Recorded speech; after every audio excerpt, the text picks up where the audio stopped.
I'm back in my hometown. I decided I'm going to tell you guys the story of how I found my college ex-boyfriend cheating on me on Thanksgiving. So my ex and I were doing Thanksgiving at my uncle's house, and then we were going to go to his aunt and uncle's house. We were just splitting them up. My ex was driving us to his uncle's house, and he was like, hey, can you text my cousin the address? And I found that super weird because I don't fucking know his cousin, nor do I have his cousin's phone number in my phone whatsoever. And my ex would normally just like let me take his phone to text his cousin to figure out what the address was. So I'm like, babe, just give me your phone because I don't have your cousin's number, so I'm just gonna text him from your phone.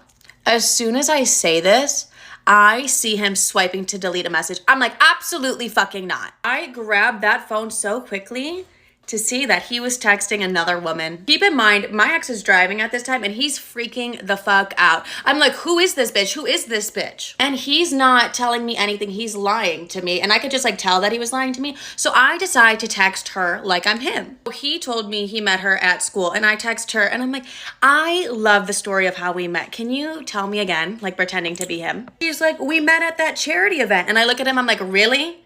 You're trying to fuck another bitch while you're supposed to be helping kids with cancer? Really? So then I'm texting her and I'm like, have I ever told you, really?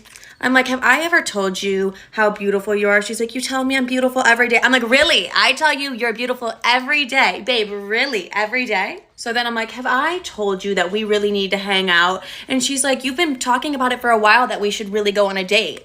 And I'm like, fuck this. I'm done. And so I look at my ex, I'm like, fuck this, I'm done. I throw his phone at him. I'm like, forget it, we're done.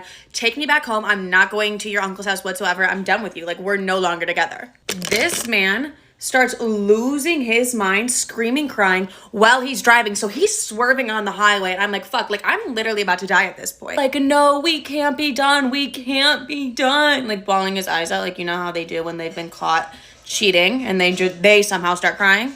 I don't give a fuck. Take me home right now. He's like, no, we're not going home. I'm like, okay, he's literally gonna fucking kill me. Because he's fully swerving on the highway and he's not giving a single fuck. So I'm like, okay, I want to live. So I look at him, I'm like, babe, just take me back to my condo, literally my mom's house, because we can just like talk through this. We can just like walk through this. So we get to my mom's condo and my mom and sisters and everybody is there. And I walk in and like, I'm in tears, he's in tears. And my mom's like, what's wrong? I'm like, he fucking cheated. Like, are we surprised? And he's like in tears. He's like, you said you wouldn't do this. You said you wouldn't tell anybody. And I'm like, oops, sorry, I fucking lied just like you. So then he's crying, talking to my mom, and I just go into my room and I'm like, I cannot be bothered with this. I'm over it. And I just keep hearing them talking about like, if we're still together. He's like, I want to be together. My mom's like, she'll take you back. And I'm like, no, the fuck I won't. No, I won't. And I stood by that. And I was not taking him back because I wasn't going to be with him after he fully was cheating on me. Also, this was like not the first time I caught him doing some weird, shady, sketchy stuff. Also, what really pissed me off is that my mom and my sister were like completely taking his side. They're like, he didn't fully cheat. And I was like, because he didn't have an opportunity to put his dick in her yet, but I'm sure he would have. Like, whatever, I literally don't care. I'm still leaving. I don't care if anyone thinks I'm dramatic. I don't want to be treated like that. Because that's cheating in my eyes, or even like attempting cheating. So we ended, but the breakup was pretty toxic from there on out. This is the story time of how I am proudly the reason for my parents' divorce. Okay, first things first, you guys need to know that my dad is like a psychopath. Like, my dad's super toxic growing up. We had to move out of our childhood home in less than a day while he was at work because we couldn't even tell him that we were leaving. And by we, I mean my sisters and my mom and I. Like, he just is not a good person. And like, none of my sisters really talk to him. We just like don't fuck with him. He's not my dad, you know? So I was 16 years old when we left. But then for like the next 2 years, my dad kept dodging divorce papers. And like, my mom would always try and get him served or whatever, and he literally would just dodge them every single time. And my mom was fucking livid. She was like, I just want to divorce this man so badly. For 2 years, she was trying. So this is where I come in. And I'm like, you know what? My mom's my entire world. If you're so stressed about getting these divorce papers signed, I'll serve him myself. And my mom and sisters are like, bitch, are you sure? Like, this man is scary.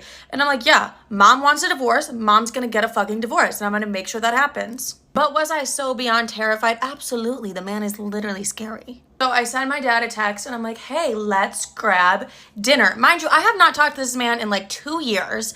And why would he believe that I really just wanted to sit down and like get dinner? But he believed it. So I was like, let's get dinner this time, this place. Let's do that. He's like, perfect. Let's do it. So before I served him, I had to meet with the guy who was serving the papers. And this guy was supposed to be like my safety person. Like he was gonna make sure nothing bad happened. And so when I go up and I meet him, this man's like 5'6". I'm like, we're literally the same fucking height. Like, I'm screwed. So we go through the safety plan. It's like, this is gonna happen, this is gonna happen, this is gonna happen. In the middle of Illuminati's, like in the middle of this extremely popular Chicago pizza restaurant. The guy, this random man and I are being like, this is the safety plan, this is how you're gonna escort, this is exactly what's gonna happen. And it's like, oh my God. My mom and sisters are texting me, like literally praying for you, so scared for you, but make sure to get pictures to make sure we showed that he was served. I'm sitting there like, I'm about to have a fucking panic attack. And I'm like, I'm doing this for my mom, I'm doing this for my mom. He comes in, he sits down, and I'm like, I'm just waiting for the man to come and serve him. Because I don't want to have a conversation. I don't like this man. It's my father. I don't like him. He comes and is like, you have been served. And I sprint. I get the fuck out of there. My dad's yelling, screaming. In the middle of Illuminati. So I'm fully sprinting away with the man at this point. Like we are running, me and my 5'6" little buddy, and we're running away. And like my dad literally couldn't catch up with us. We had to like go down an alley and stuff. It was literally fucking terrifying. I was out of breath and I was like, I can't breathe, I can't breathe. He's like, you're fine, you're fine. And then I called my mom and I'm like, we did it, we did it. And she was like crying with excitement. And that's the story of how I'm literally the reason for my parents' divorce, and we celebrate it every year. And my mom is, that's definitely why I'm my mother's favorite child. Am I the asshole for kicking my mom out of my dad's old house after finding out what she's been telling my wife? I, 33 male, am beyond angry about this. Some of my siblings are telling me it was an overreaction while also mad at what she did. My wife, Kara, and I were friends for years. She was in a very toxic and abusive relationship for 3 years until she had begged me and our close friends to help her get out. It was difficult, but we made it possible. We all pitched in for her to stay as far away as possible while she got a restraining order and all that jazz. We each took turns going to visit, then she found out she was pregnant, so I helped out more. Her ex passed away from an overdose when my stepson, 7 male, was 4 months old, so since then we all became sort of like uncles and aunts to him. Around that time, I knew I developed feelings for her, but we never did anything because she had a son and personal issues to process. It didn't feel right at the time. But yes, we did start a relationship 3 years later. She's the one who first admired she's in love with me, so things went from there. We just got married. She's 5 months pregnant with our second child. I will say that yeah, my mom had issues at the start of our relationship because she believed Kara was faking what happened to her just to make me feel sorry for her and take care of them. We went through a period of not talking until she apologized, so we mended things somewhat. My mom came to stay at our house, which was my dad's house, until he decided to give ownership to me when they moved. He passed away 10 months ago, and with the economy, my mom couldn't stay where they were living before. We are still trying to work out where she can live long term. I heard my mom get into an argument with my wife because she was trying to redecorate the nursery against Kara's wishes. All I heard was my mom telling her that she's not the lady of the house just because her fake victim sob story worked on me. No. Oh my god.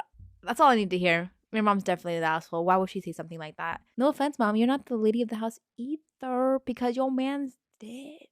That's fucked up, but it's true. She looked flustered when I demanded her to tell me what she meant. And basically, she held on to that same belief, but she was willing to put up with my choices on who I marry so she doesn't lose me. Everything she had to say infuriated me. And then seeing how upset Kara was by everything, I called my brother to come pick my mom up because she can't stay here right now. My mom wouldn't stop crying not to do this to her for just being honest. Okay, she can't cry and say, don't do this to me, I'm just being honest. Honest to who? That's just your opinion. You don't know why she got with him. You don't know why he got with her. Like, oh my god. She's still at my brother's, but they keep trying to talk to me to let her come back because this was my dad's house, and of course she wants to feel closer to him. But after asking Kara if this is the first time she had said something, she revealed that my mom has told her numerous times what she thinks of her, and she kept it from me because she knew it would hurt our relationship. For that reason, I haven't let my mom come back. It's hard because I know what this house means to her and that she's still sad about my dad, but also can't forgive her for upsetting my wife. So, am I the asshole? Mom's psycho. I'm sorry. Like, why would you say that? Like, you're already with her, you're already married, you already have another baby on the way. Like, mom needs to suck it up and understand that this is the life you want to live. Like, you're happy. Why does she have a stick up her ass? I don't know.